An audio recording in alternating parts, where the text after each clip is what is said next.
この番組はご覧のスポンサーの提供でお送りします。Alrighty, welcome everyone. I'm Teeaboo, and I am back for yet another episode of Princess Choo-Choo. Thanks for joining. Last week we watched episode 16 of Princess Choo-Choo, and it was, by all accounts, a pretty normal episode of the show, as normal as this show can ever be, considering that we're in weird fairy fantasy land and major characters are now, like, whipped children of dads that they don't want to disappoint. There's a lot going on, but it was a pretty normal episode. We met this girl Freya, and I fell in love with her, and that's okay. Muto also sort of fell for her, but in a very different way. She was pure and perfect and just wanted to water flowers and make everybody happy because, fuck yeah, people like that exist in fantasy. We eventually had a dance competition that was rigged in order to get Muto to dance with her and steal her heart and stuff, and we noped that up pretty well. We also met a strange little wooden, blue-haired, green-haired-ish doll creature character who says Zura, Zura a lot and is named Yuzura, I think, and is apparently manifested / made by Fakir's not dad from the non-burned remains of Adel, and apparently has none of Adel in her, but I don't know about that. I feel like there's some of Adel in her, but maybe we'll just explore that and let it slow burn in the background. In the main foreground, we've sort of confirmed what our serialized narrative is going to be. Try to steal a heart, fail to steal a heart, bada bing, bada boom. I don't know when that's going to shake up or change dramatically. Last season, we spent most of the season doing the serialized things before anything got really fucked up. But we're going to keep an eye on everyone, I guess, and just see who slips up and in what ways, and if we can get a bit of a peek behind the veil at either Drosselmeyer, who doesn't seem to be taking the most active role in this sequence of events right now, but maybe he is, we don't really know. What Rue is up to, what bad Raven Daddy is up to, all of these things are interesting. So let's find out whose heart we're going to try to steal this week. I assume that we're going to steal a heart this week. Let's see if we meet a new and interesting character in the first couple of minutes of the episode, and then we can go, oh look, their heart is about to get stolen, and we're gonna have to stop it, because that seems to be the plan. Okay, that's basically all I've got for. Oh no, there was one more thing that I wanted to mention, which was that the Fakiru ship gets more water under float of it because of the really cute stuff and the way that they resolved the conflict around bad communication using good communication, which was like Fakir didn't tell Ahiru about the gem curse thing because Rue had already framed it as something really fucky, and that he could hurt her by doing that, and he didn't want to do that. But then she got hurt because Rue got to frame the entire event in her way and just be like, yeah, you did this, and you need to feel bad about it. But we eventually resolve it sort of by just, like, admitting that I'm a little angry at you for that, and I'm sorry, and okay. Like, that doesn't fix things, but it's the step in the right direction, you know? So it's some cuteness and some wholesomeness and some good communication in a relationship, which I always like to see. It's always good. Okay, I think that is all for the last episode recap. Let's watch a new episode of Princess Tutu. So, Tutu 17. Gonna steal a heart. Gonna fail to steal a heart. Gonna find out some other stuff about some other people, but we don't know what it's gonna be. Great. Oh, also, PK and Lilie are, like, way more of characters now, and I don't know how to feel about that or whether that's going to continue, but it's at least interesting, so we'll keep an eye on that as well. And more than just being characters, they're also, like, single voice analogs for the entire school and, like, what the crowds are thinking about stuff. They give us, like, a finger on the pulse of what the social element of our story is now that we've actually brought a social element into the story, what with, like, displaying Fakir's willingness to turn to physical violence when hyper-provoked by these people or whatever. Crowds matter and opinion matters now, and the way that, like, people looking at other people care about that is becoming a meta-narrative element that's really interesting, because it also speaks to, like, how we as an audience see things, and it speaks to, like, the way that characters can I guess, explain or inform other characters of things in a way that, like, leaves out important details and poisons the well or changes their opinion before they even can form one. It's just interesting. Don't know what it's leading to, if anything, but it seems to be a thing that's happening over the course of the show, and I just wanted to mention it. Okay, let's watch a new episode of Princess Tutu. Episode 17, it's up and ready to go. There will be 2 versions of this reaction video. You can find a picture-in-picture version with the video up there, linked in the description, and a timer-based version up on YouTube. If you would like to do a syncy thing and sync up your own copy of the episode with the timer-based version, you are welcome to do so. Just get your copy ready because the beep beep timer to count you down will be coming at you now.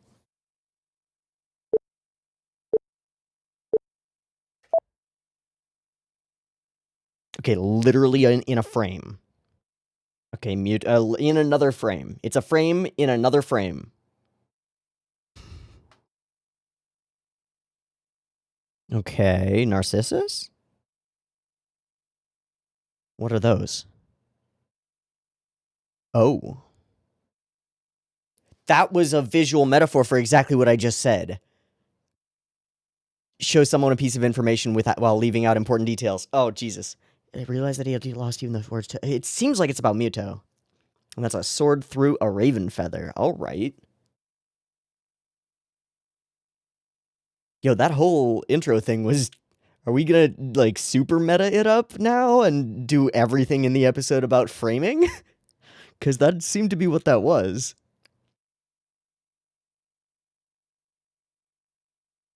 I wonder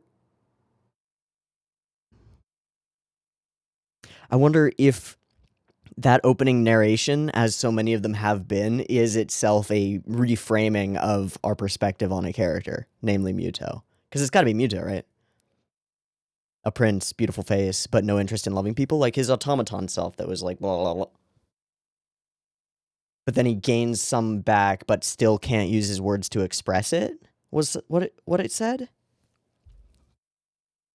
That seems pretty close to Muto.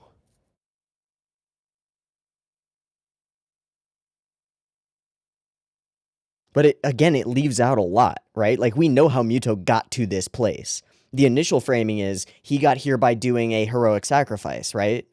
And now the real framing of his current state is like, this was done to him.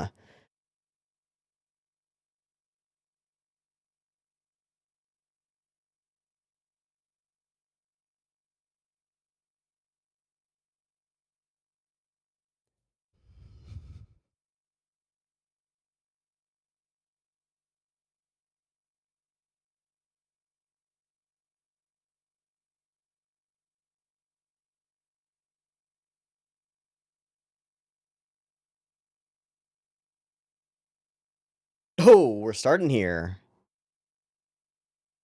Did his eyes just turn into a mouth? And yours. We keep getting stopped by this bird. Yeah. Shit. He does, just a little bit. Whoa. Okay, that is horrifying. So wait.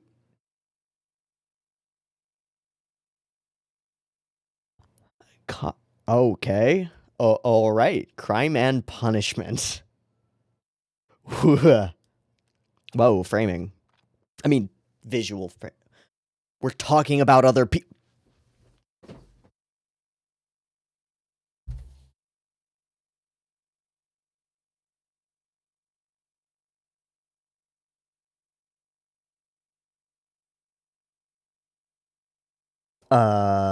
Who dat?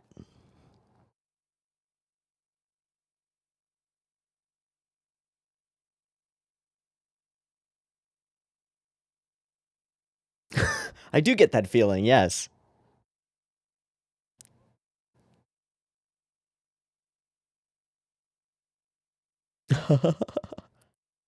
Right.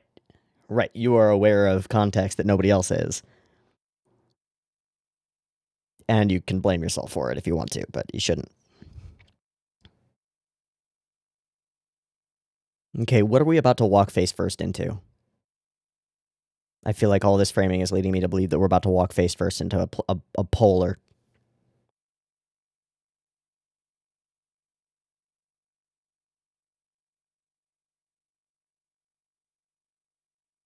All right, is this a Nanami episode now?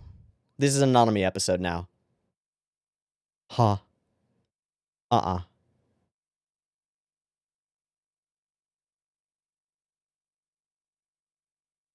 What are you... Why are you... What? Can you stand still?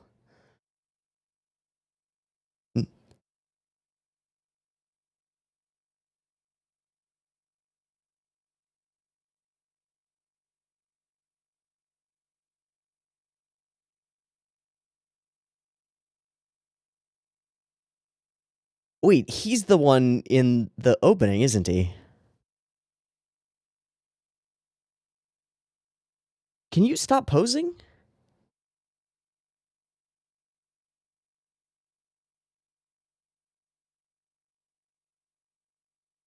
And he's all about framing himself.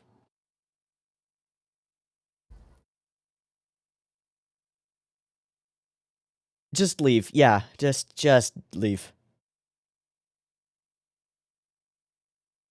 Your voice really freaks me out, bud.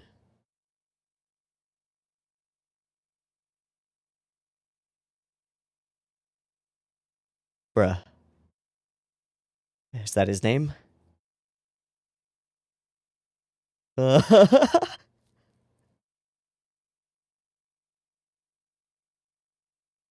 don't know. He said so. Wait, is that ruin? Okay. Oh boy.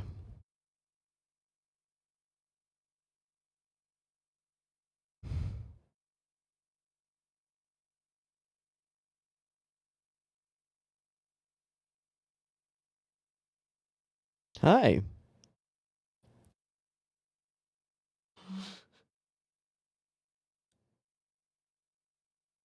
Get the fuck out of here, boy. Okay. And let's put on the cray face. That's just not true. Yeah.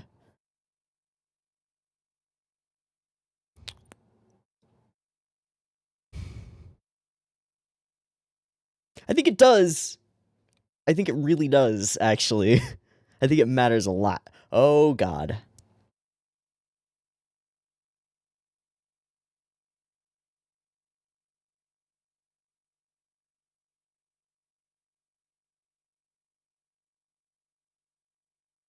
What the fuck?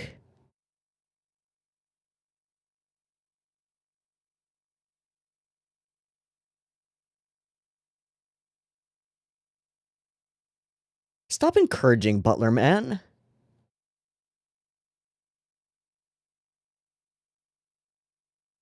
Oh, no.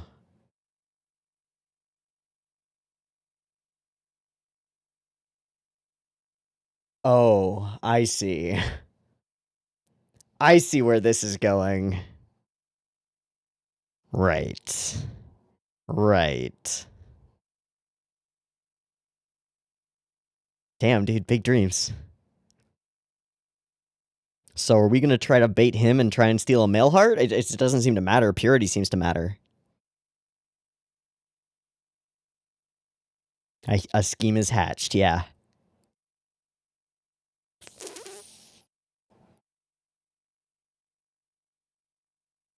Yeah, exactly.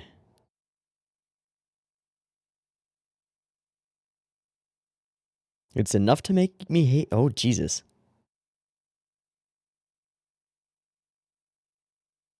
Oh, no. What form will that take?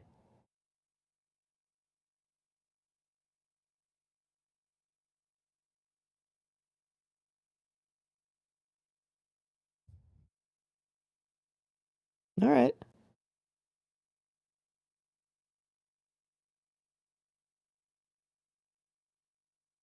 I think things have changed. Femio. There we go. What? What the... Why are you a fucking Jackson Pollock painting?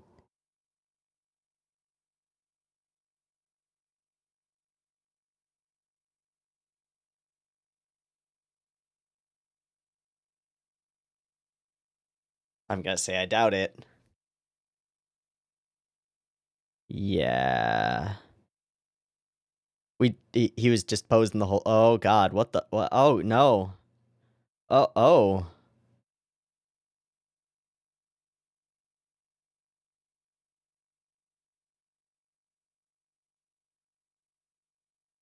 He's meant to be like a satyr or something. I mean, sure. I mean, big dreams, man. Oh.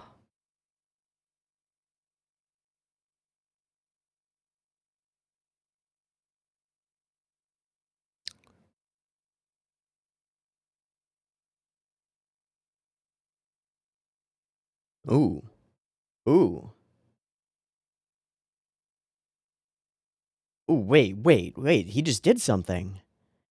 He just broke through something. What just happened? Feeling.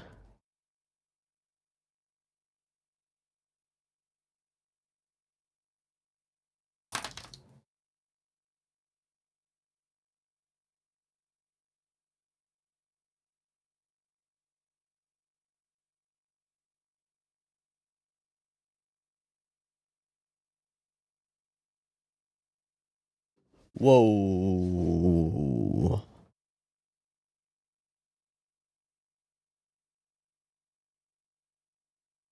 Not that you've now that you've mentioned it, absolutely not. More likely now. Is that mid-roll? You gonna bomb drop mid-roll? Fuck. Unable to. Okay. I'm in. I'm here for it. I mean, what? More framing. Yes, it was. Misinterpretation. Oh, hi. Hi, Yuzura. Uh-oh.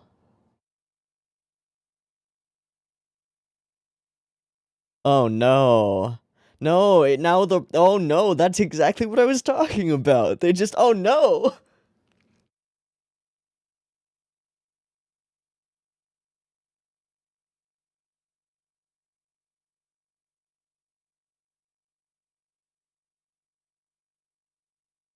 I thought so. Okay. But doesn't he want to, like... He wants to love everybody, though, right? You got a weird thing about relationships, dude. Alright, Lilie. No, it's not. Everyone is just assuming that. I mean...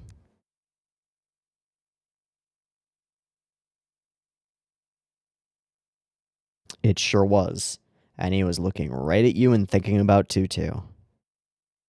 Yep, you're the only one who breaks through the framing that everyone else is doing around him. Because you have the context, right? You understand the reality of what's going on here.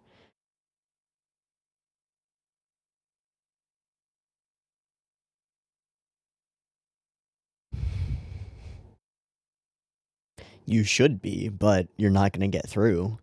Yeah, this is not gonna help. Fuck.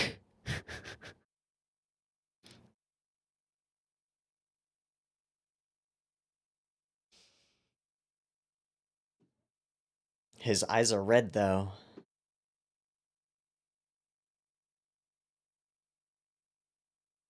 Eh. Oh.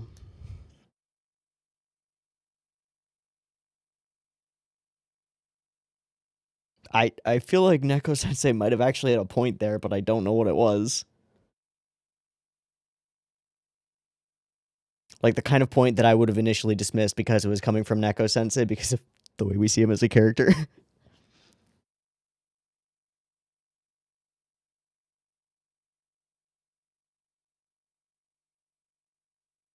Whoa. Rue's gonna try to do it? To Femio. Hmm.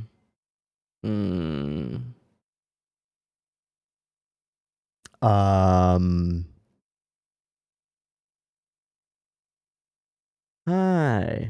Was that Drossel boy?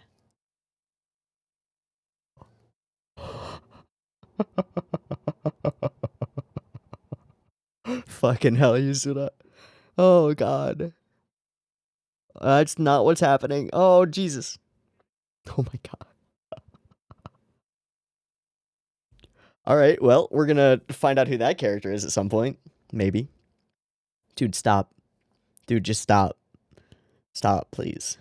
You make me uncomfortable. I feel uncomfortable. No, you're just an exhibitionist.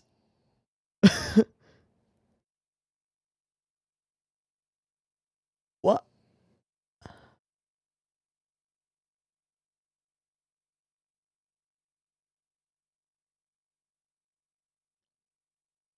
All right, here we go.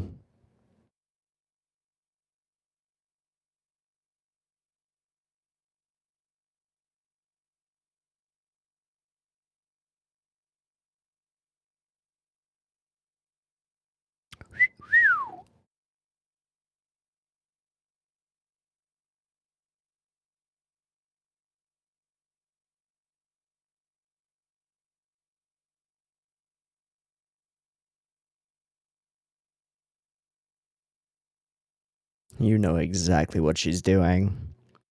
Oh boy. Hey, look, another a fun thing to watch that we don't have context for. Blood for the blood god. Oh god. Oh no.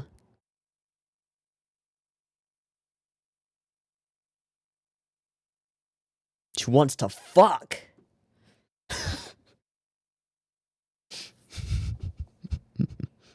You should be. I can see that. Yes. Being unable to love all the girls in the world or something. Oh, okay.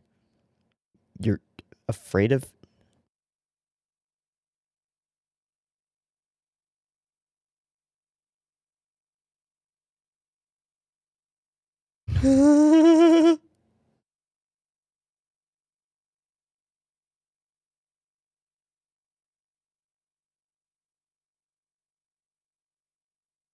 Oh, God.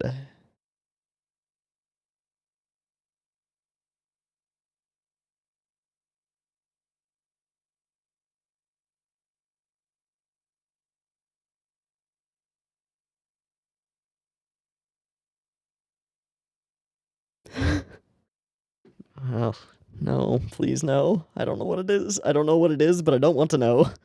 Oh boy. No, she wants your fucking heart. Is she gonna fully rue out, like Carrera out? Oh, there it goes. Full bird, yep. Okay.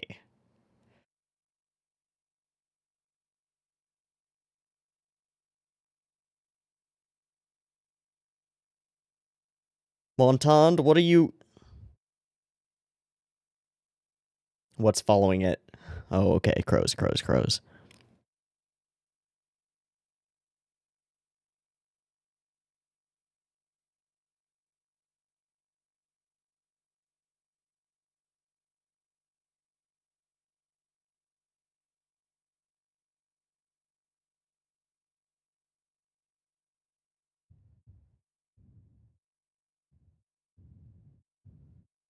That should be the sticking point, right?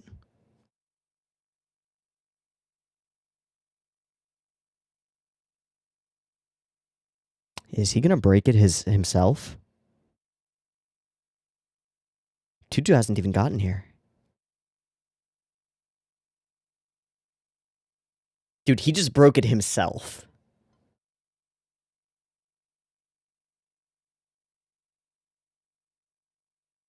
The illusion shatters.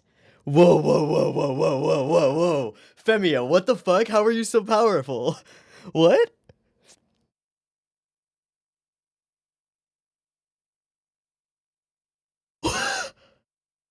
It's all good, dude. He doesn't need to. He's set. He's got his plans, man. Dance with both the girls. Threesome. Let's go.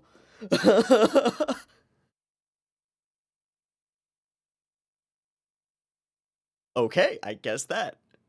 Yeah, threesome. There we go. And yeah, what are you doing, Montand?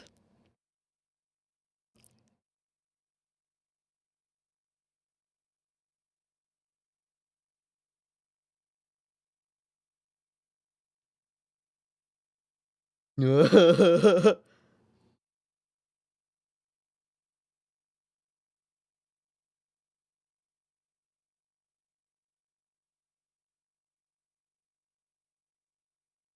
it's a full stampede. Got it.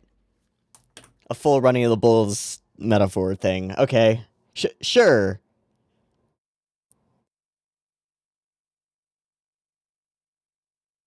Is he just fucking dead? He's just fucking dead. It doesn't matter. Oh, God.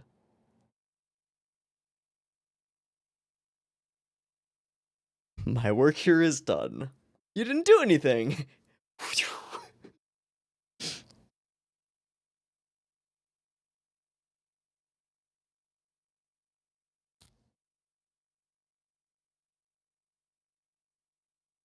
Hmm.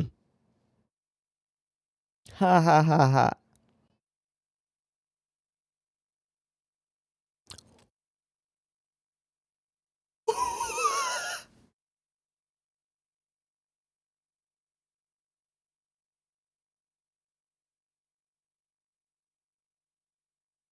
Oh, God.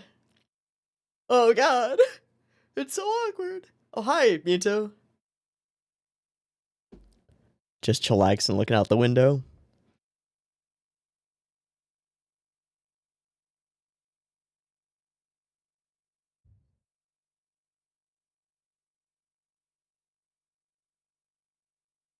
Whoa.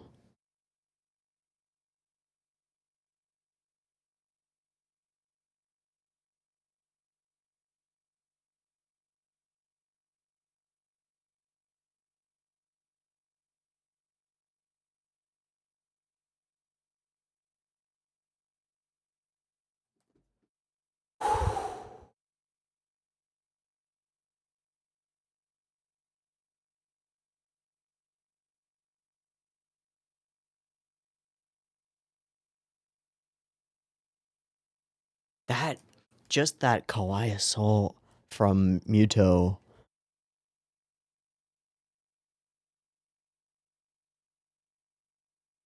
Whoa. He's getting worse. Okay. There's a lot in this one. All right.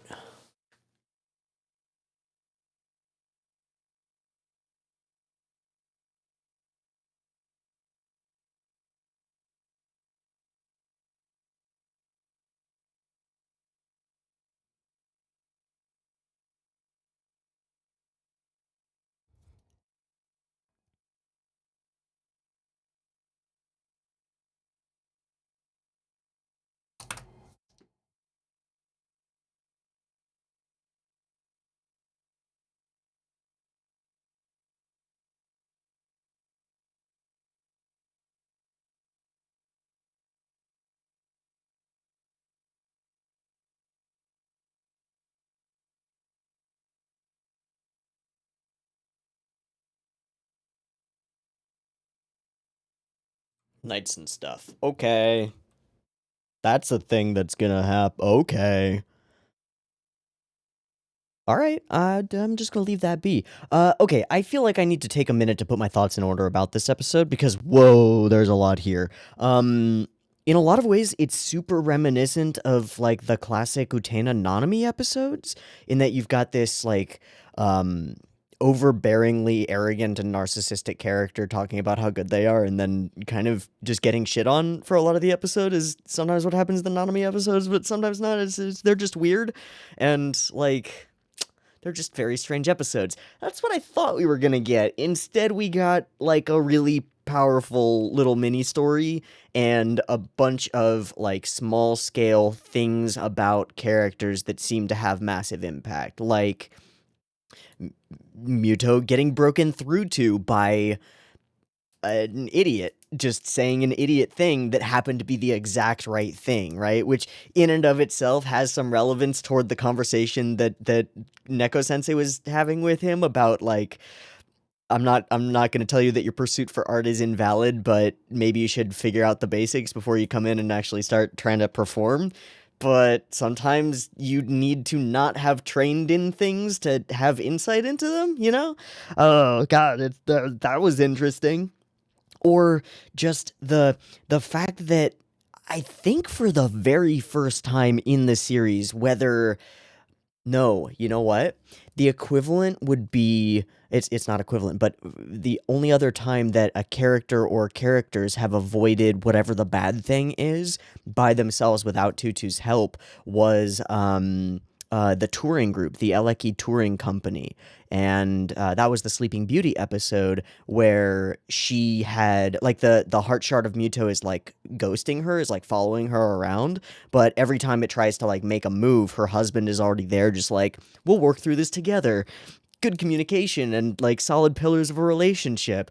Get out of here, heart shard. Without even knowing it, they dismiss it and prevent it from taking hold. That's the only other time that a character, without like the fiat of the main character coming in and saving them, has saved themselves from the thing. In this case, Femio does that. I guess you could say because he's so detached from reality that like his goals and motivations are so absurdly pure that Ahiru doesn't even need to step in and like tell him what his deal is and why he shouldn't be making this deal with them. I don't think it really has like Muto at the end frames it as and again, frames is a big thing we're gonna be talking about because that's the whole episode is about, literally the entire thing. Um, but like Muto frames it to Rue, and Rue frames it of herself, that like she failed out of some weakness of hers, but I don't think that's really the case. I think that Femio is just an impossible target for something like this because his stated thing multiple times is that all that he wants is for everyone to be able to love him, and so he cannot allow himself to be like owned by one person. He's poly as fuck, boy. Really, that's the deal. He's hyper polyamorous to like an absurd, almost like the platonic ideal of a polyamorous person who just wants everyone to love him. Now, it's obviously extremely narcissistic and very off-putting, and he makes me feel very uncomfortable. But he's got some points, and it worked for him. So I don't know. It's like a little bit of from the mouths of babes comes great wisdom sometimes, and a little bit of broken clock striking, telling the right time, once in a while. But but it's more than anything that the show tries to make us feel like this guy doesn't matter narratively. Like it frames him in a way that's just easily dismissible as a joke character, and then it's really interesting when we break through that psychological barrier and he says something that does something to Muto and we're like, wait a sec, what is how what after he's doing his weird not dance thing for reasons. Okay, there's just a lot to this episode. So what I'm gonna do is I'm gonna go look up the voice actor for Femio because I'm interested in figuring out who that was.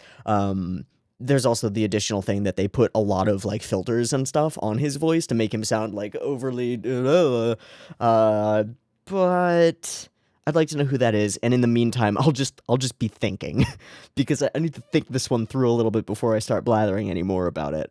Because there's like interesting little stuff all over that's worth talking about, and then there's like some greater point to be made about framing in this episode that begins with a rose, a painted white rose on a frame or in a frame, and then zooms out to show another frame around it, and the intro is itself a frame of reference for the episode, which we think is about Muto, but maybe it's kind of more about Femio now that I think about it. He does declare himself a prince, and a lot of the stuff in the intro was about, like, wanting everyone to love him and having a big heart and whatever.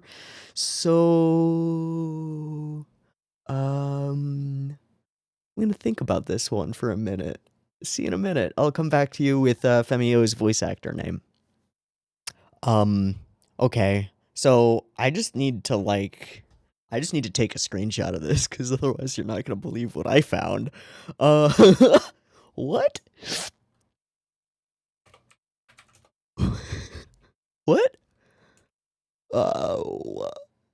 So, the voice actor who plays Femio has had one other role, and it's a minor supporting role in Pokemon movie number 6.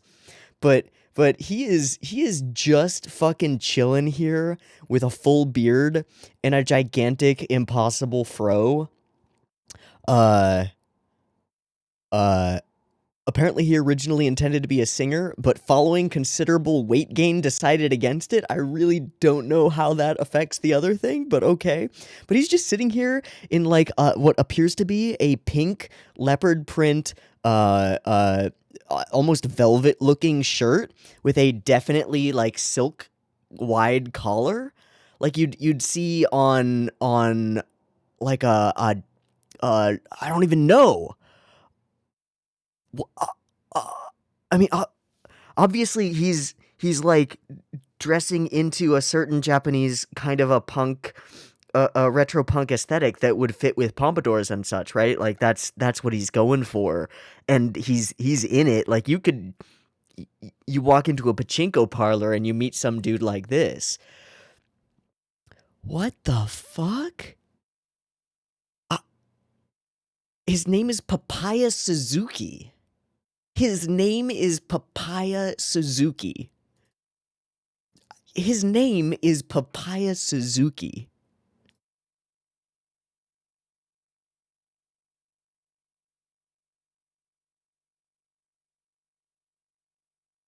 He is a member of a dancing group Oyaji Dancers, which means dad dancers. So it's all about a bunch of middle-aged men who have a dance thing. And he's a choreographer for like AKB48 and stuff. What the fuck? Fuck this episode. This is the Papaya Suzuki appreciation show now. He did the voice of Femio and nothing else. He's amazing. Go and convert to the religion of Papaya fucking Suzuki, the afro hairstyled dude in a velvet colored leopard print shirt who's just a beast. I was gonna spend this time thinking about the episode, and now all I can think about is his magnificent fro. What the hell?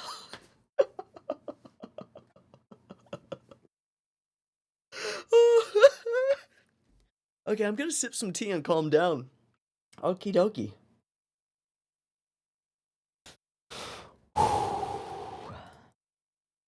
Okay, I need to watch the entire opening scene again. Young man with a beautiful face. The people loved the handsome young man, but he never showed interest in loving anyone, so that it can't be Femio. Right? Because he's the opposite, right? I don't know. This was because all he loved was himself.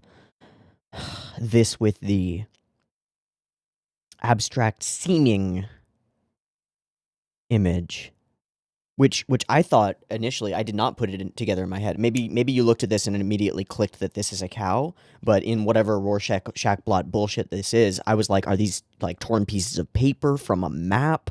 Like, what is this? But no, it's a cow. This was because all he loved was himself. So we're doing a different form of visual framing, which is obscuring reality from the viewer until this.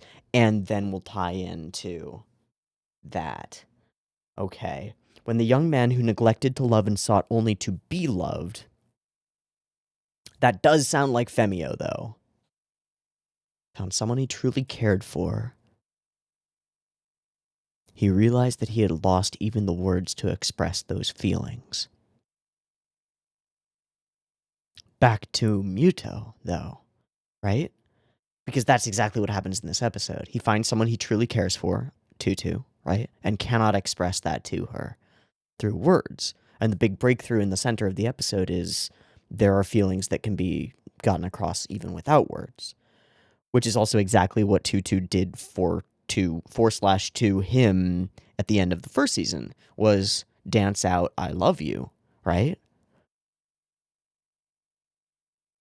So the whole intro piece is both. It's both. It's about Femio and it's about Muto. Together and separately. Oh, that's confusing. It's literally a mixed metaphor. Okay. Alright. And then all of the imagery. Rose, frame, bat. Wait, okay, so what this is... No, it's not, because it's moving around this window. That's really unfortunate. I thought what we were doing is demonstrating that this... It's hard to explain, like, an optical illusion that you've experienced, in being like, oh yeah, the stair just goes around, right? No, what I thought was we were zooming out from a picture, a painting of a picture on a wall, right? Is what I thought it was. So there is a physical painting, and the subject of that painting is another painting hung askew on a wall, right? That's what I thought it was. But because the background here element is moving within the frame, it's not really a framed picture. It's a window through which we are viewing a picture upon a wall, probably. The whole point is that, like, there's greater context outside of the things that you understand from an initial look at things, and zooming out a little bit explores, like, shows you more. And can show you, like, reasons for things being the way that they are. The flower itself is also, like, it's a symbol, but of what, right? It's just there. It's not really a symbol of anything, right? And not only is it not a symbol of anything, it's a particularly chosen thing that doesn't really have context established by the show already. For example, if we had this intro scene halfway through the run of Revolutionary Girl Utena, it would have a feel to it because there's a contextual interpretation of what flowers mean in Utena, right? Like, they mean something as a symbol. A large part of the thing that they mean is also about framing devices because they're used as, like, the flower border frame for certain narrative elements that I'm not going to spoil. But my point is, like, in a story where we have associated frequently a particular character with an object, like a flower, you open with this and this has meaning, right? We haven't really done that. I suppose we do over the course of this episode, but at the moment that we see it, we don't have any context for it. We don't have any understanding of what this flower means. We've seen thorns and brambles associated with the raven and with Rue, and, like, that's it. That's it. It's not the feather, it's not the sword, it's not any of the things that we really have a solid understanding of what they symbolize within the show, or even a vague understanding. It's nothing. The only thing that gives it context is the fact that it is within a frame, right? The flower itself, or a picture of a flower, is meaningless. But if you put it in a frame and put it on a wall, it has meaning. Maybe. Some meaning. At least the meaning of being framed. In the same way, like, this ties into theories of abstract art. In the exact same way, like, a urinal has no meaning. You put a urinal in a museum and it becomes the talk of everyone. Not that the urinal itself is a piece of art. The fact of framing it as a thing to be discussed gives it interest, gives it meaning.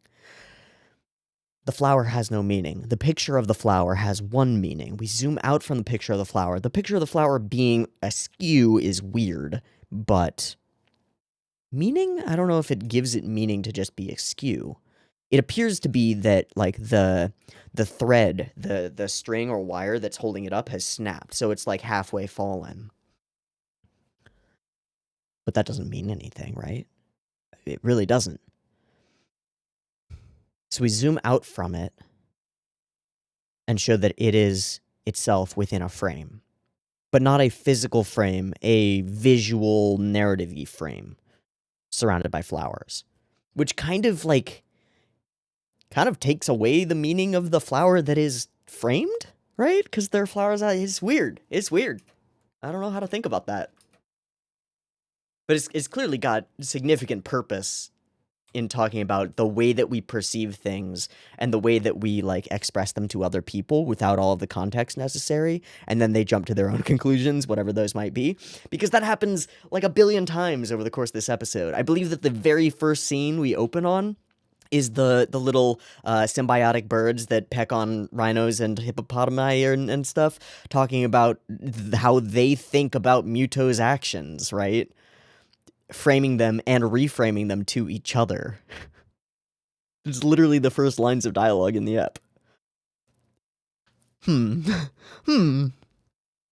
Okay, cool. We fade out from there. So that one is, if I would put like this visual metaphor into words, it would be like, you can give meaning to things by putting them within a particular frame, and only by zooming out from that frame can you get a better understanding of the context, and thus a better understanding of the thing, right? Okay, and then we go here, and this to me just expresses the idea that, like, by only sharing specific pieces of information, you get across the image that you want and nothing else, right? But when you bring in the light and explore what is actually going on, bada bing, bada boom, it's a cow, there are flowers. Great. I think that's all that there is to this, besides that there's a cow in the episode that he, like, has his manservant do the flag thing and then make it hit him in the butt, because that's his punishment. Man, that feels like some repressed shit, dude. That feels like if you're trying to get a cow's horns out. Okay, never mind. We're just gonna leave that be. And then we end on a very clear seeming image, right? The sword of the prince driven through the feather of the raven.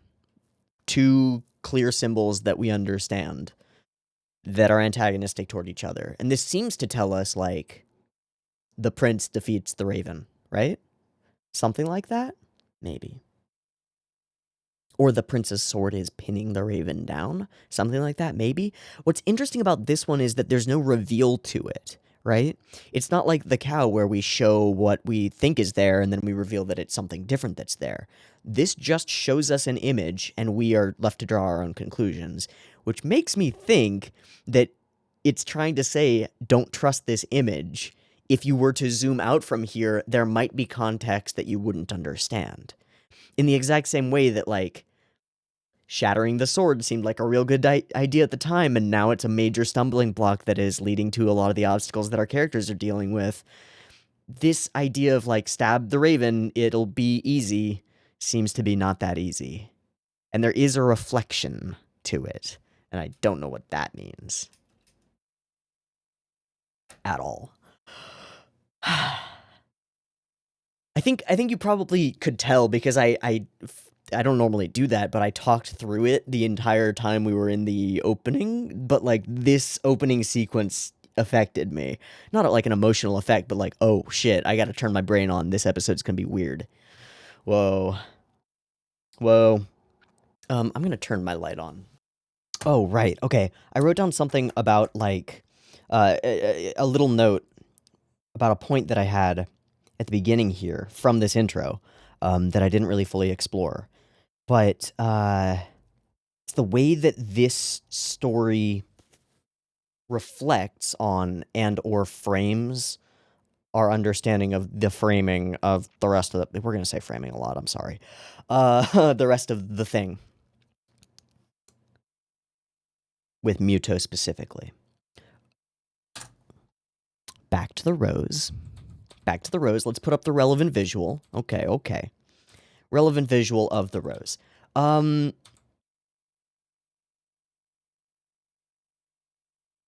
It's kind of going the other way with Muto, though. Like, we're confining Muto as the story goes along, more than revealing the actual state of things, right? We're not zooming out. We're zooming in, kind of. It doesn't work that way, though. Fuck. Okay, we start off meeting Muto. Literally the first opening, the opening narration thing is our framing for Muto and how we understand him. There was a prince, he was a good boy, he gave up his heart to defeat his mortal enemy, now he's here and he's heartless.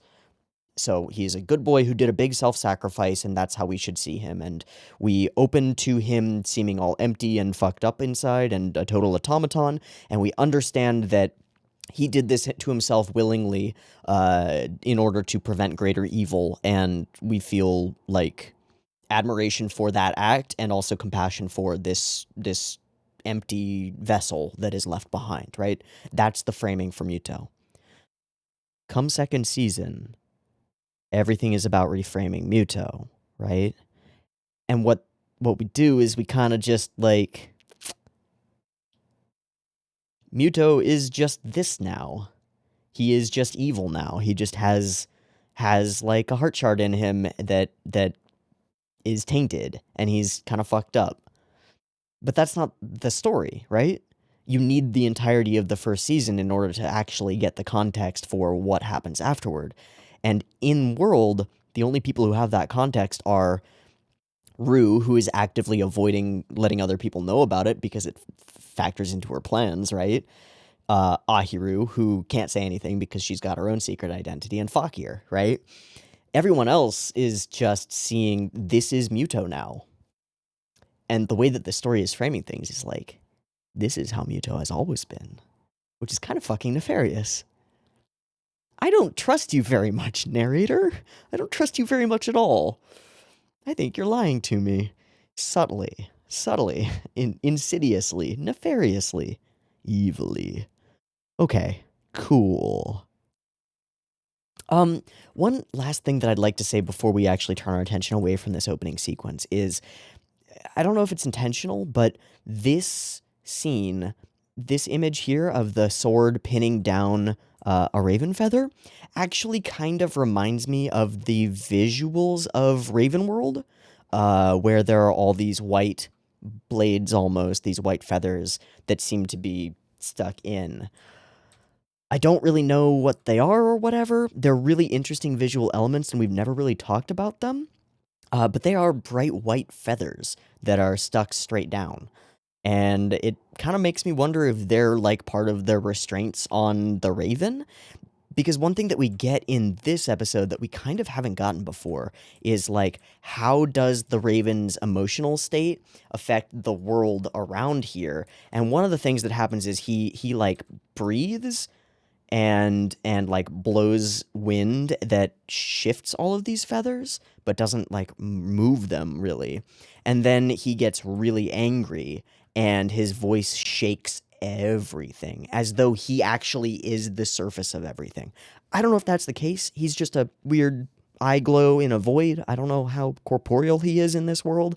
But it makes me wonder if like this whole world is just him and he's just pinned down by white feathers or something as like an analog to the sword of the prince, which is feather related because swans and birds and stuff. I don't know. I'm reaching, but it's like there's a visual similarity there that is probably meaningless, and I'm just wasting time. Wow. There's also a lot of bad here. There's a lot of bad here, and it just kind of gets worse every time Rue enters into Daddy's domain. It just gets worse and more abusive and weird, and like, don't whine to me about your failures. Don't fucking give me excuses. Bring me a heart, which is pretty classic bad guy stuff, right? It's like, send out your minions to go do a thing. They fail at the thing. Get mad at your minions because they failed at the thing. Your minions tell you like, look, there's this super powerful superhero who keeps stopping us. We don't know what to do about it. And the bad guy is like, do it harder. Try harder.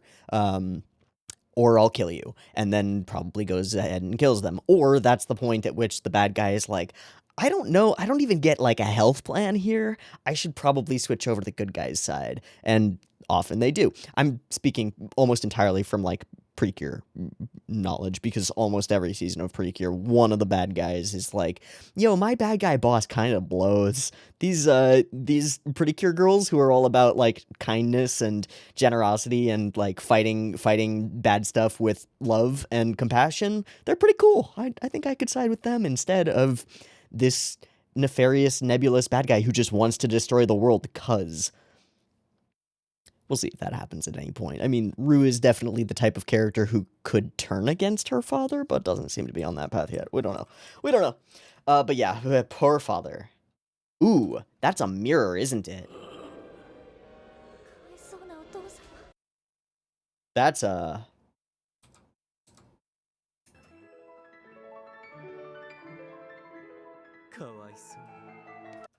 Yeah. That's a one-to-one line. I don't know why I'm doing this. It's just a tasty little not coincidence because it was written intentionally this way.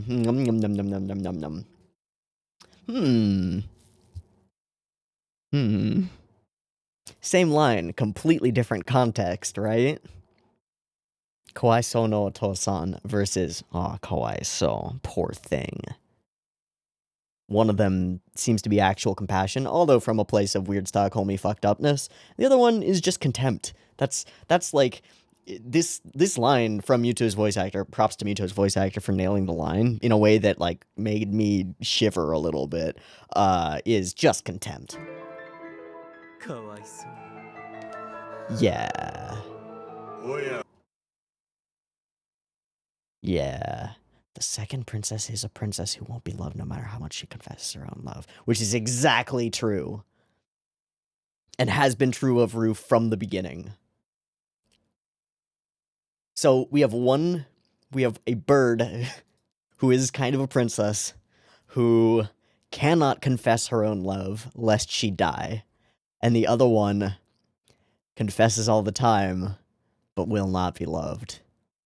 Ooh, ouch.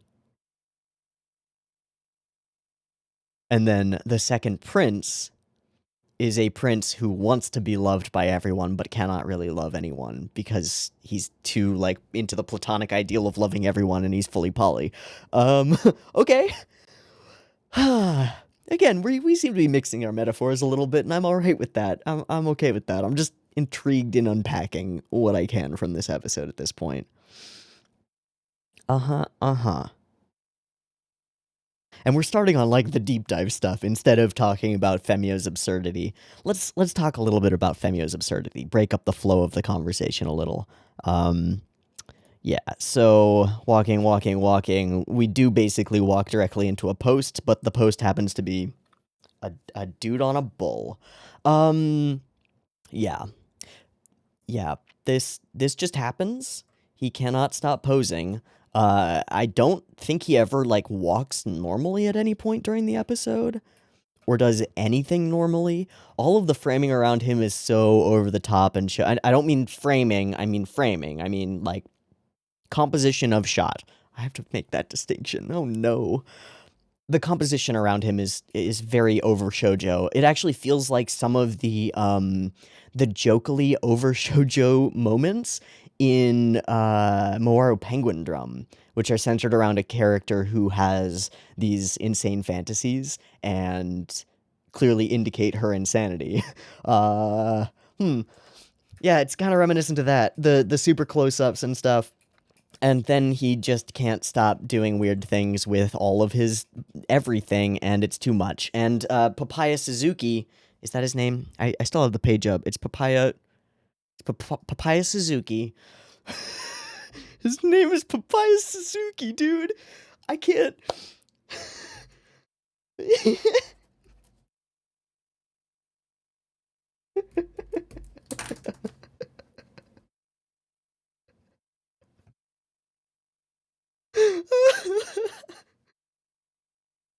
I'm dead. It's over. Okay. Yeah, Papaya Suzuki goes real hard, and they put some effects on his voice as well to give it, like, reverb and shit for no reason. It's just too much. It's way too much. He's got, like, the hyper tareme, which are a bit of a mirror of Muto's own sad eyes, but, I don't know, he just exists. I am someone who is qualified to be a true prince, someone who loves everyone and is loved by everyone. Okay, so, okay.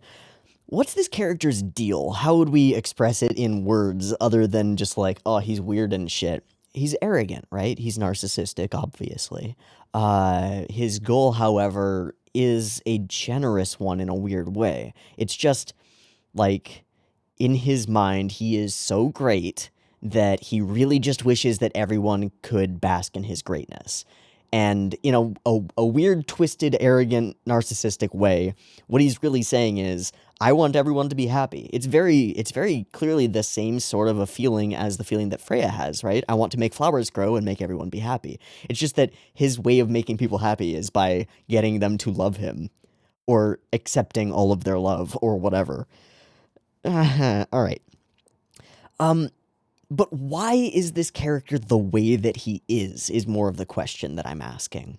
Why does he have a manservant who we could assume, like, he pays to follow him around with a fucking bull that he can, like, show up on, making cool poses, or to scatter rose petals, or to lay out a red carpet in front of him, or whatever? Why does this character function that way? Well, the answer is pretty straightforward and also pretty complicated. He has a particular impression that he wants to give other people. He wants to frame himself in their eyes, right? It's that simple. He wants to control the way that other people see him. He, immediately upon entering the scene, he takes control of camera, right? In a way that, like, is drastically and obviously different from most of the ways that people take control of camera in Princess Tutu. These, like, rotating out shots, the flair for the dramatic over all of it. He is in full control of his scenes. With or without the consent of the other people there, which is weird, but, whatever.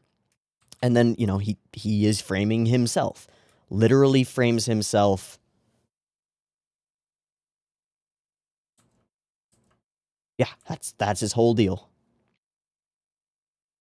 However, the ladies of this academy are consigning themselves to that man's false love, which, I mean, he has no reason to understand that that's the truth. I think he's just speaking from a place of arrogance, which and conceit, which is that there is no love that is true other than mine. Therefore, this other dude's love is obviously false. Therefore, the poor ladies need to love me, which is twisted and wrong and weird and uncomfortable, but in his weird, twisted, illogical, irrational, uncomfortably narcissistic mind makes perfect sense. The logical leaps are not very large. It makes perfect sense. If you assume all the things that he does. Namely, if you accept his framing, right? If you accept Femio's framing of himself and his role in the world, which he will gladly tell you about, then you can understand him completely. If you do not accept that framing about him, if you do not accept what he says of himself, then he's a fucking weirdo. And both are true depending on what you accept about him.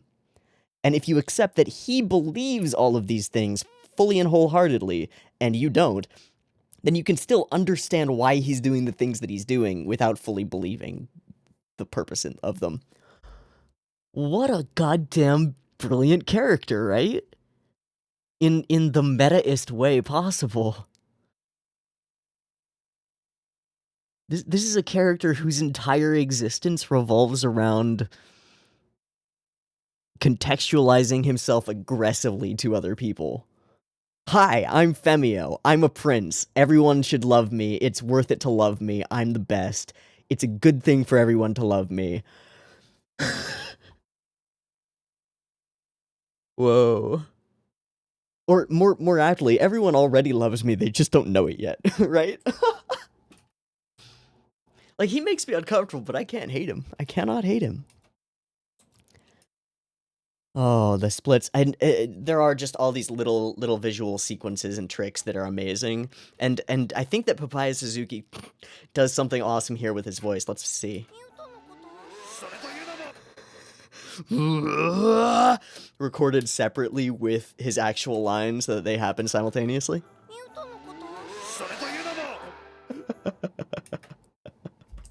Wow.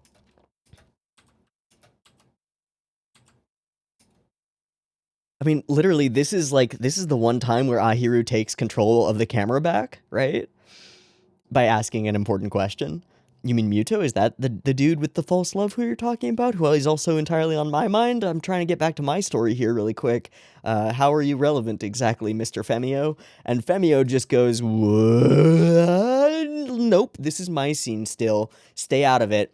Shrink down over there in the corner and let me take over the entire frame. Thank you. Thank you. And then he just continuously hits this, like, this weird variant of a baby pose that's, like, very strange. I just don't know. I just don't know, man. You can't just whip out the b-boy moves to random people in the street. It doesn't work that way. Oh, okay. Okay. Okay. And, you know, there's another element to it, which is done repeatedly, which is that we show the perfect shoujo scene, right? He's laying on a bed of rose petals gently drifting in the wind past him. But then we zoom out a little bit, and his manservant is standing on top of his bowl, sprinkling petals over him, which is ridiculous, right? Framing.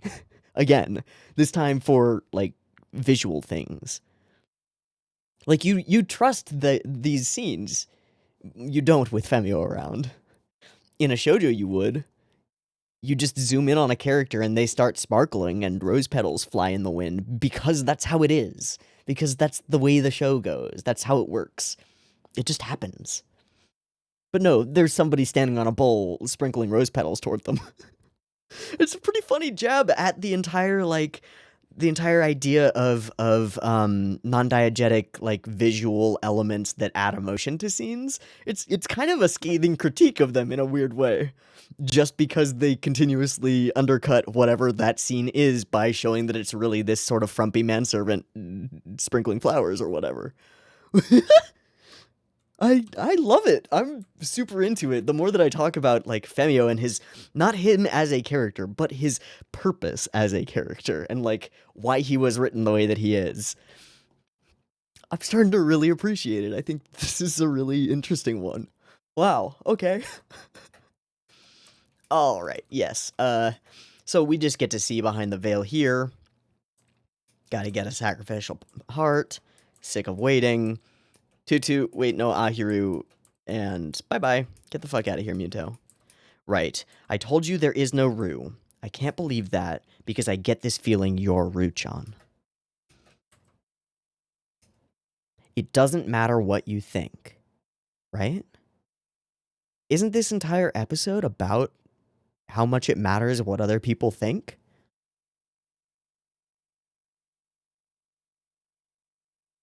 It obviously does, right? Parallel, Ru was pretty expressly clear that, like, you can't get Muto back. He's lost forever. No. And then Tutu was just there and like, hi, Muto. And he's like, wait, my eyes are changing colors and I'm freaking out. Something is definitely clearly happening to me. It clearly matters that Ahiru believes that Muto is still in there, right? So of course it matters that she believes that Ru is still in there.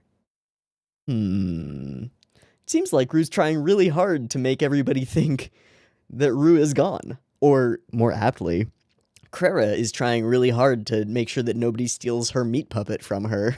You know? Like she really desperately needs to remain in control of this body and mind.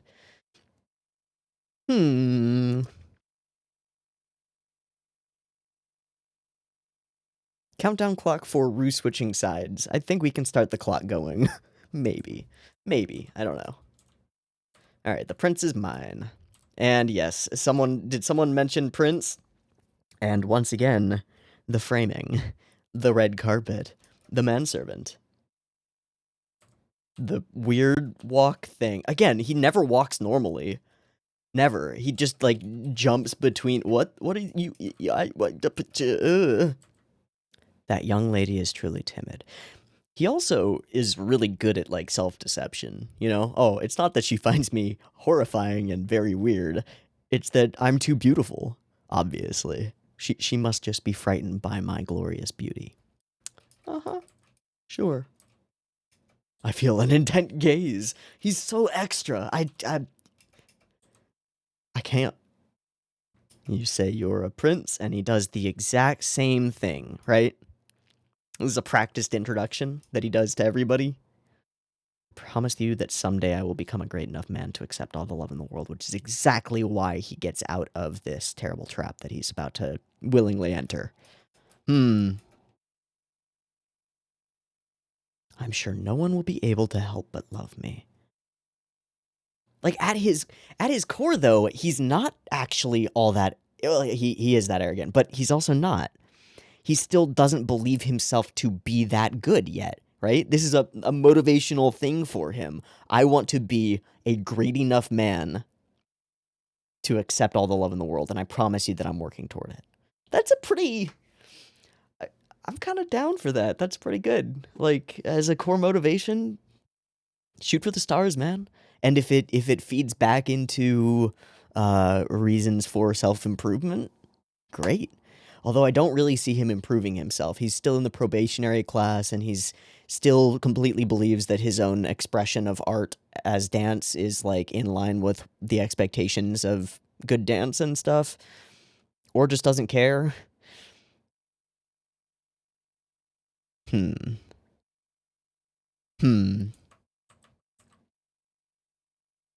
oddly, for someone who is so obsessed with pushing his own interpretation of himself onto other people, he seems to have a level of confidence that I don't think he ever at any point cares what anybody thinks, or at all. Like, he does that weird dance, and literally everyone in that classroom is, like, sickened by it. Their faces fall, and they're just like, and me too, right? I felt that. He doesn't give a fuck. He's dancing it out. He's having a great time. All right, Femio is my hero. I think Femio is an icon now. Pretty fucking dope. Okay, despite being a crow, you've been born into an ugly human body. Only I and the prince in the story can ever truly love a pitiful person like you. What magnificent confidence. You have an almost blinding pride. So, okay, what happens here? Only I and the prince in the story can try. Right, these are the lines that we heard from Bad Crow Daddy. I don't know how they're relevant to him, though. I'm gonna do a bad idea. I'm gonna listen to this one line in the dub, just to see if it's different, and if I can get more context.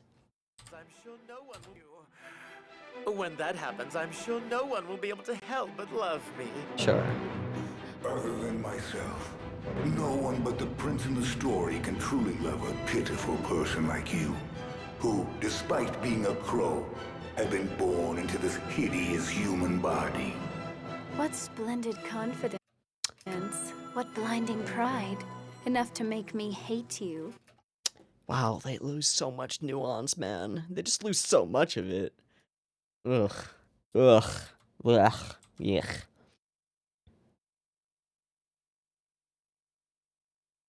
So, here's my read on this sequence, and maybe I'm reaching or stretching or whatever.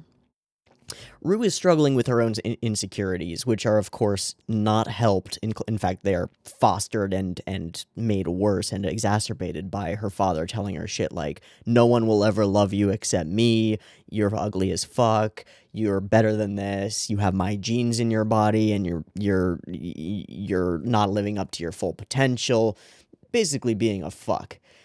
All of this is echoing around in the back of Rue's head.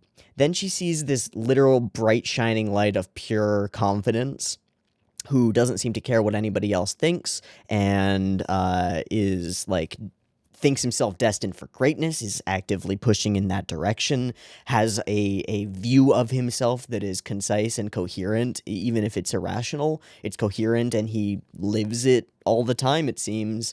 So this insecure person who feels like no one will ever love her, looks at this dude who's like, everyone will always love me, literal opposite.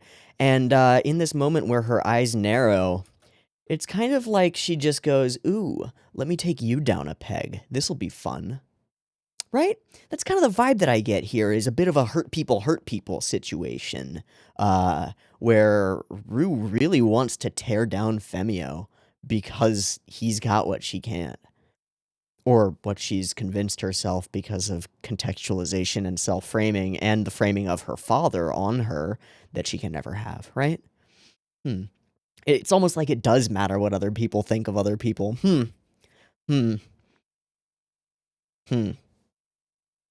Okay.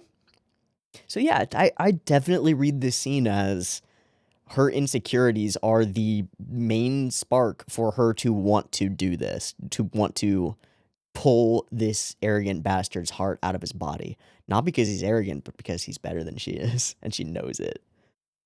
Ow! That cuts deep to anyone who's ever, like, you know, hurt anybody because of their own insecurities. You know, like people do. Ow. The time to make a display of your charm. What was his... Oh, right, no, the way that he displays his charm is his fucking dance thing.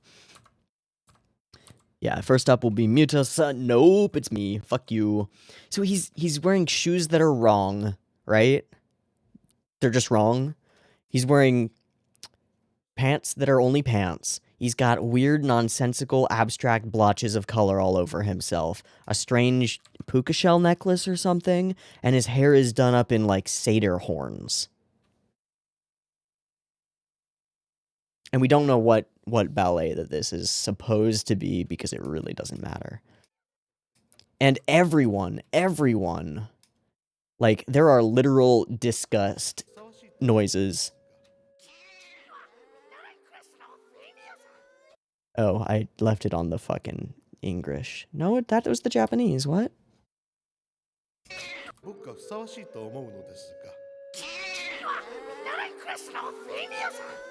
Yeah, kimochi warui is full, like, I feel gross about this person.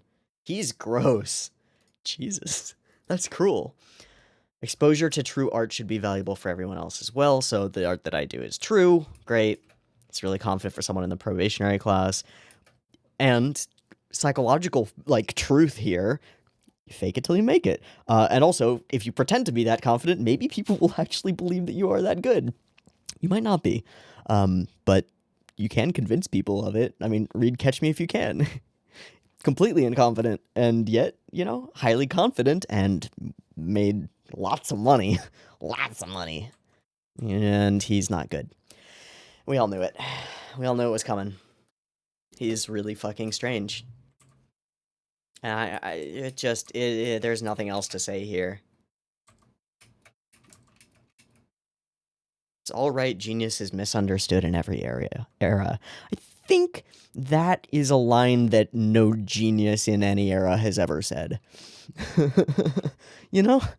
I don't think most geniuses think that they're geniuses. It kind of comes with the territory, methinks, but the Dunning-Kruger effect works the exact opposite way, and that seems to be what's going on here. I don't know why he mentions that he would have married Neko-sensei. I don't know why that is here. This love of mine will satisfy the hearts of all the people. Yes, that is destiny. Neko-sensei, if I were a woman, I would have married you. However, I am not. Oh! I know what it is.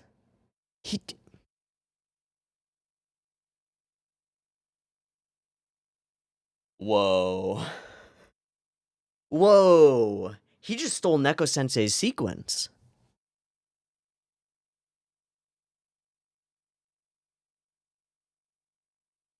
How does Neko-sensei take control of situations? Narratively. He gets really flustered and says the Mary thing, and then that ends the conversation and he goes off to scratch himself or whatever, right? Before he has the chance to do that, while he is in this moment of shock,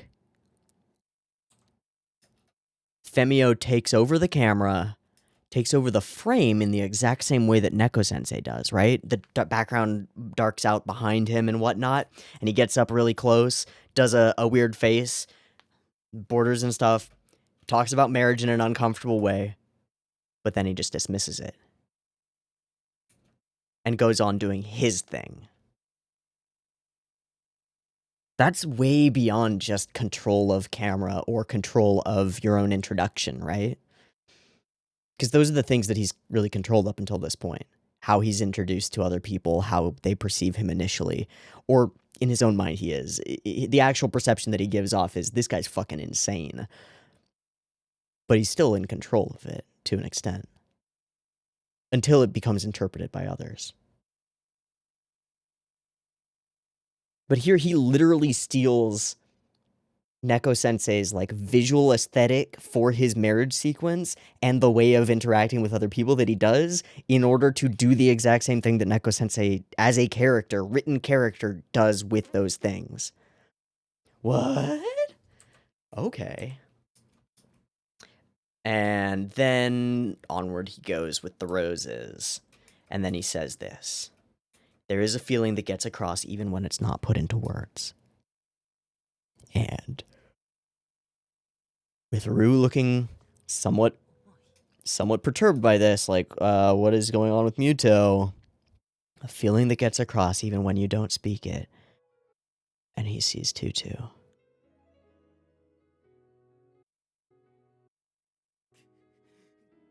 He sees the scene of Tutu dancing her affection for him, correct? I'm pretty sure those were exact, like, cells or shots taken from that sequence.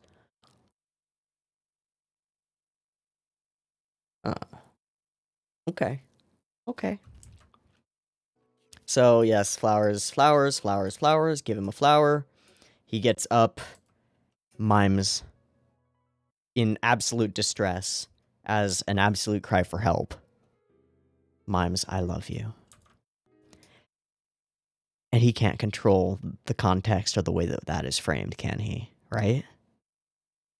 Because the next thing that we hear about that is people talking about how he mimed I love you to Femio, which changes everything. Right? Ooh, gossip.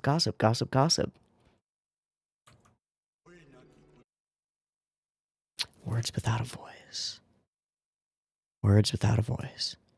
And fucking Drosselmeyer just has to frame this one for us as part of one of his nefarious schemes, so we can't even trust the most, like, serious and clearly honest moment we've had from Muto in many episodes, because we know that it plays into some of Drosselmeyer's pocket. Fuck. Why is this episode the way that it is? This episode's bullshit complicated. Or are they his death cry, his death knell? Unknown, I don't know. Bomb drop mid-roll. Okay. I've had such a shock. That was definitely the I love you mime and directed at Femio, right? Now the story has left your control and it is all about the way that other people frame it for you and you are not in control of it. Also gave a flower to Ahiru, but we don't have an interesting tall tale to tell about that one, so don't know how to go with that. And then that conversation is overheard by Yuzura, who then only takes away small parts of it, like taking away only the white splotches on the cow, and not the whole picture. And then she takes that and delivers that information to Fakir, who takes it in a weird way as well, because there's no context being given. Go well together, it means lovey-dovey, which is not what they're actually saying. They're saying that hypothetically, in a hypothetical world, it would be good if Femio and Ahiru were together. Not that they are currently lovey-dovey, but Yuzura doesn't know that, so bye-bye. I will just ting, ting, ting, ting, ting, ting, ting, ting. I'm stupid. Thought Ahiru's prince. Rivals for the new prince's love, but that's not true, right? This is just the way that people are seeing things that aren't existing. And he's a prince too? No, he's not. He's just pretending to be. He's making claims about himself. Wow, what the fuck? Much lower level than the last one. What the fuck? And then, right, all she can see is something to entertain her with its blood that's coming, I guess. What? Alright, I feel like my brain just broke. I need a minute. I think another term that we could use for framing would instead be defining, which is an important connection for me to make personally, because of my history with debate. A big thing in debate is defining your terms, literally defining the terms of the resolution and what you're talking about and what you're saying. The reason for this is you'll get a resolution that's like the United States government ought to significantly increase its military and civilian capabilities in Japan or whatever. Now you need to go through that and you need to define the US government. Who are we talking about? Which branch? What do we mean by military capabilities? What do we mean by civilian capacity? What does that mean? Does that mean putting more boots on the ground? Can we find evidence that defines it as only putting more boots on the ground, more human beings sent there? If so, then maybe our opponent will say, yes, we should do this, and we should do it by sending more ships. And you could say to them, well, that doesn't actually fit the definition because you don't have a definition for increasing capacity or capabilities, and we do, and we define it as putting boots on the ground, so your argument is null and void. And that's a legitimate argument. It's called the topicality argument, or a T in policy debate, and it basically says, your entire argument is not topical, primarily because you didn't define your terms well enough. Haha. The reason that I bring this up is because of what Lilier does here. What is Lilier's definition of a good relationship?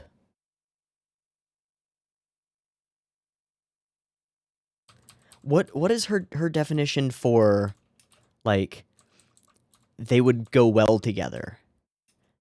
It's that they'll be entertaining for her to watch. That's her, her bright line value.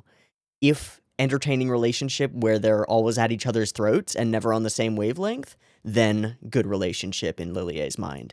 Which is fucked up, right? It's obviously ridiculous. Definitely. So fun I could watch it all day and never get bored. She's defining terms here. And where's the first introduction of Femio? Not here. The full self-introduction. Because I am someone who is qualified to be a true prince. Definition, someone who loves everyone and is loved by everyone. Literal meaning of this statement is, the definition of a true prince is a person who is loved by everyone and who loves everyone. And I believe myself to qualify for that definition. And I think he's right. I think he's not that he qualifies. He's a fucking weirdo. He's great. I love him, but he's an icon. Excellent. But I think he's right on in terms of the way that princeliness is defined or seen within Princess Tutu. Only, even the Raven does it, right? Only myself or the prince in the story could ever love you. And part of the reason that the prince in the story could is because he is someone who loves everyone, right?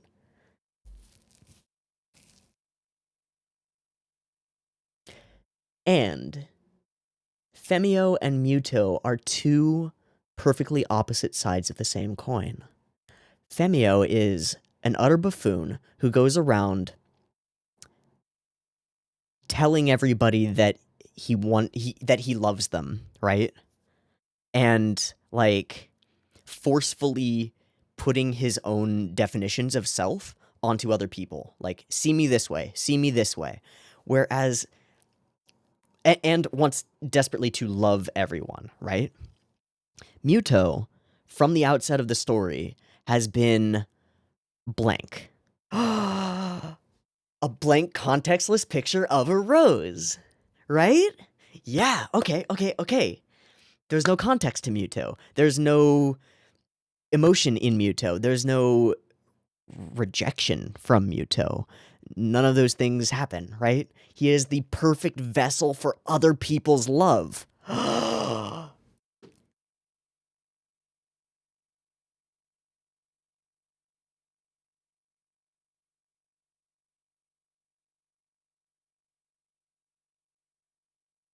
And he is loved by everyone at the beginning, right? like the first couple episodes are every time we hear gossip or anything, everybody's like, "Oh, Muto's so dreamy. He's so great. Everybody loves Muto. I just wish that I could dance a pas de deux with Muto. Muto's the bomb. Everybody loves Muto. Muto's great." And Rue desperately wants to be loved by Muto. I am someone who is qualified to fit the definition of a true prince, someone who loves everyone and is loved by everyone. An impossible ideal. But one that presumably Muto actually was as a fictional entity before losing his heart and entering into our level of the story.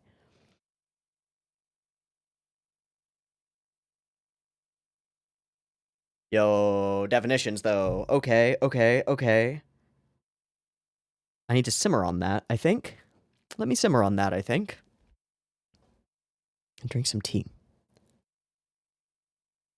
Okay, so they argue about what the flower might have been for. They hypothesize that maybe Muto is giving it to all the girls. Again, recontextualizing it all. What a beast. But she says that with, love for beasts because she's fucked up in the head. Hey, nothing wrong with that. You can love whoever you want. You can be into the pain of others. That's fine. Just stop it, Lilia. Stop it. And only Ahiru sees through it all. Why? Because she has the context to. She understands what happened to Muto. That he's like, this is not normal Muto, mostly. But that moment was a breakthrough. That there was something more to it, Gosh golly. And then we do this. It seems so sorrowful and fragile that I'm a bit concerned. This whole conversation feels so much like any teacher trying to talk to a kid about like a potential like mental health issue, or maybe there's something going on at home and the kid just being like, "No, everything's fine. I just fucked up. It's fine. Nothing's wrong." No, that was a cry for help. Fuck. Only Ahiru can see it. Nothing in particular happened. When you feel so strongly that you would be willing to give your life, that must be when love shines most brilliantly. Perhaps so, but love cannot shine on that feeling alone, the desire toward self-sacrifice. What? You cannot marry on that feeling alone. And then he walks out.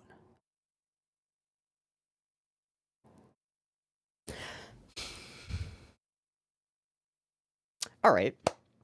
We're currently in a scene where a bunch of characters just dismissed the pained cry for help from a lead character that we recognize because we have the context for it, right? And solely that we recognize because we have the actual context for it, and which Ahiru only recognizes because she has the context for it, right? And then immediately following that, we have what seems to be a genuinely heartfelt and thoughtful response from a character who is effectively a joke character whose expression of his own desires we dismiss constantly because they're creepy and he doesn't know how to frame them. And he kind of expresses some level of deep-seated sadness.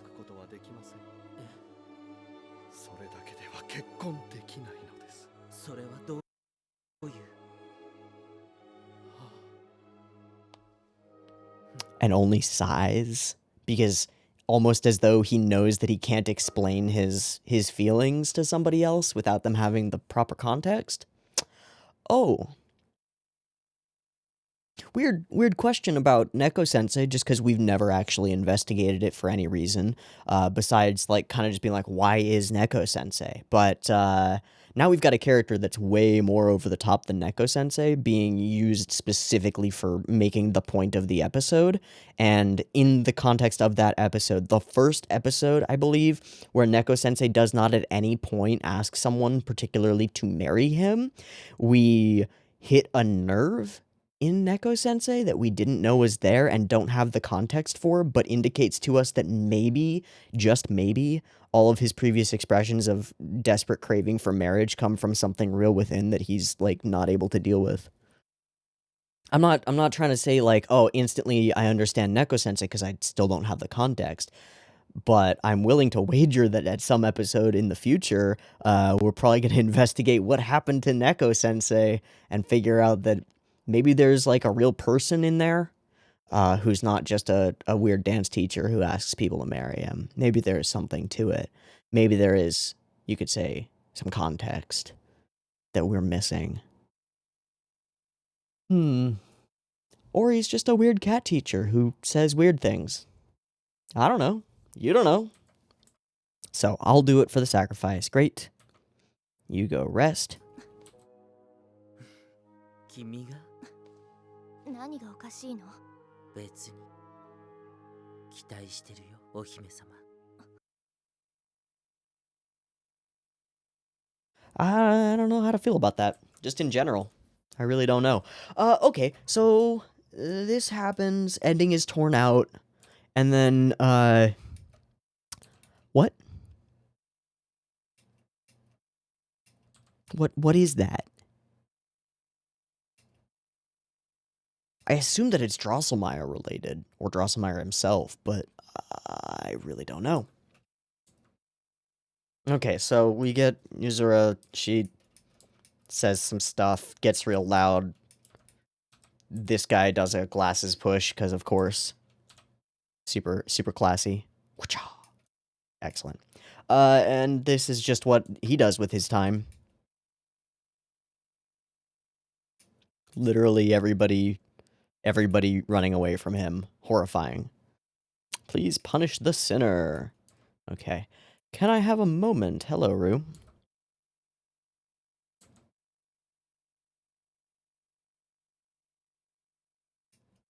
Yeah, so, everything in Rue's expression and mannerisms is like, I'm in a power position and I can't wait to crush this bug. Hee.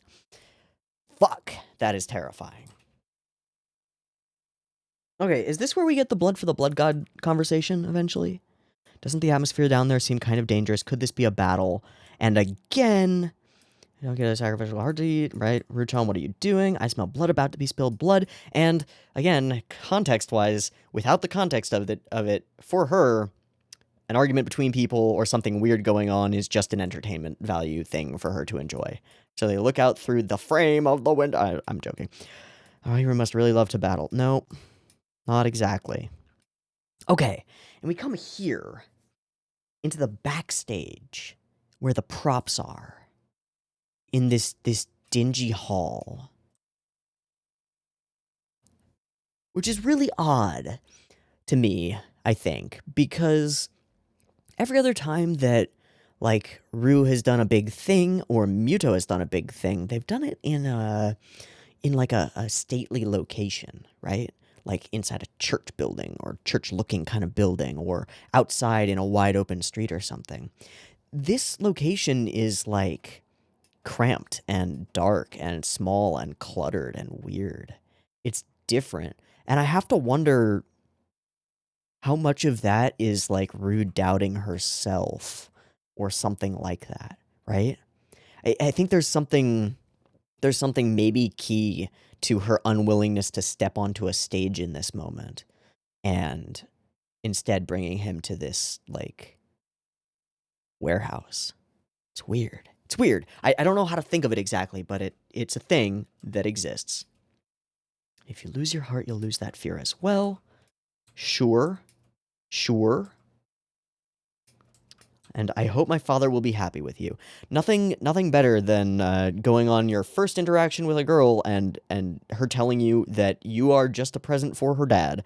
Oh, it's got like a Get Out kind of a vibe to it. It's a no. Isn't this too sudden? Yeah, I need you. And that's all he wants, right?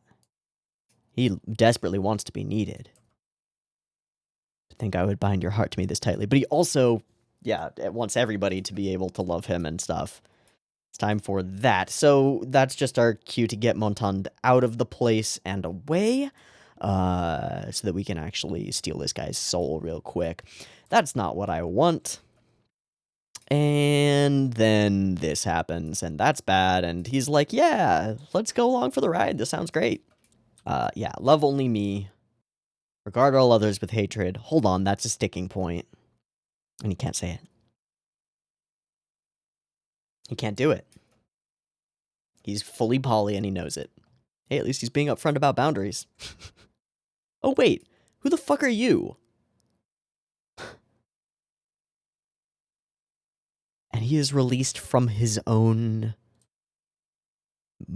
binds. Like, he's just released. And she is brought back down to earth, right? He completely takes away her position of power by kind of honestly being kind of gentlemanly. And that's really freaky to her. This is not the way this is supposed to go. So then Ahiru just pops in and is like, I'm here to save the day. And then the day is like, nah, we good, fam. It's fine. Dance with me. What? No. I can't dance with either of you. It's impossible. Cannot be. And gets trampled by bulls because he's fucking weird. It's kind of like something happened and kind of didn't, right? What's with that? Say, Fakir, why do you think someone would make a really, really potent I love you statement? I'm gonna ask you by first saying I love you to you. That could be misinterpreted, maybe. Just a little bit. Just a smidge. Just a little blushy blush there. Yeah, okay. Pause. Hold up. That's actually really interesting, right? Because it's the framing of the I love you mime that matters here. When she initially does it, it's done without context and he misinterprets it. When she then gives him the context, he understands what's going on and can give an actual answer to it. Yeah. But that was the real Muto. You knew, didn't you, that I wouldn't be able to capture a sacrifice. So it didn't go well then. You weren't loved so much that he would give his life. Something that Muto can acquire, right? The princess who can never be loved. Oof, no matter how much she confesses it. And then he hits us with the... And there's just such a dramatic shift in his tone. Like, he's pretty level here, but there's like a glee.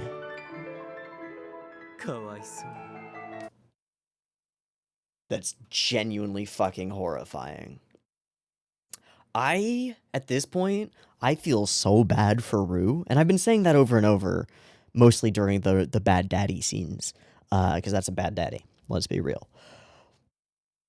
But I'm just watching this character realize that she's destroyed her own chances at, like, normalcy by, like, desperately seeking something, and then get co-opted by a part of herself that is genuinely evil-ish, and then get abused by her like, emotionally abusive father, and then, in a desperate attempt to finally grasp the love that is denied her, she poisons the boy who she wants to love her the most, and turns him into an abusive bastard too. Yay! So now they're together, and they're aligned in their goals, but he's an asshole now. So, whoops. Uh-oh. Jesus. This episode... Okay. Again, this feels like an Utena Nanami episode at face value. Because we get this buffoon of a character, Femio, who comes in and is fucking idiotic, and he does a bunch of idiotic things, and then a bunch of characters talk about a bunch of other characters, and then Femio doesn't get his heart stolen, and that's the story. Woo! But there's so much to this one.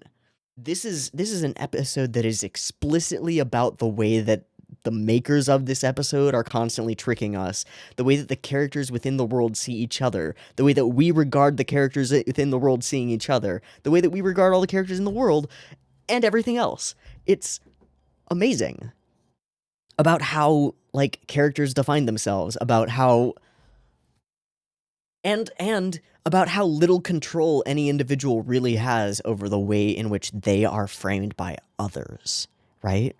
Femio explicitly frames himself in one way to everyone, and everyone sees him in the opposite light, right? I'm great, I'm beautiful, love me, I love all of you, it's great, I'm beautiful and glorious, and everybody runs the fuck away, and is disgusted by him, which is kind of horrible, right? But it is a pitch perfect explanation like, hey, once you do something, people will interpret it however they want, and you can't control that anymore. Sucks. Whoa. And the contrast of Femio to the original Muto, who was an empty, perfect vessel for, like, putting your own feelings or expectations and projecting it onto, because he was empty. Whereas Femio is the exact opposite and is entirely unapproachable for that reason, right? Like, there's no room for you to have any actual feelings about Femio. He's just going to ignore them. There's no way to make a real connection to him.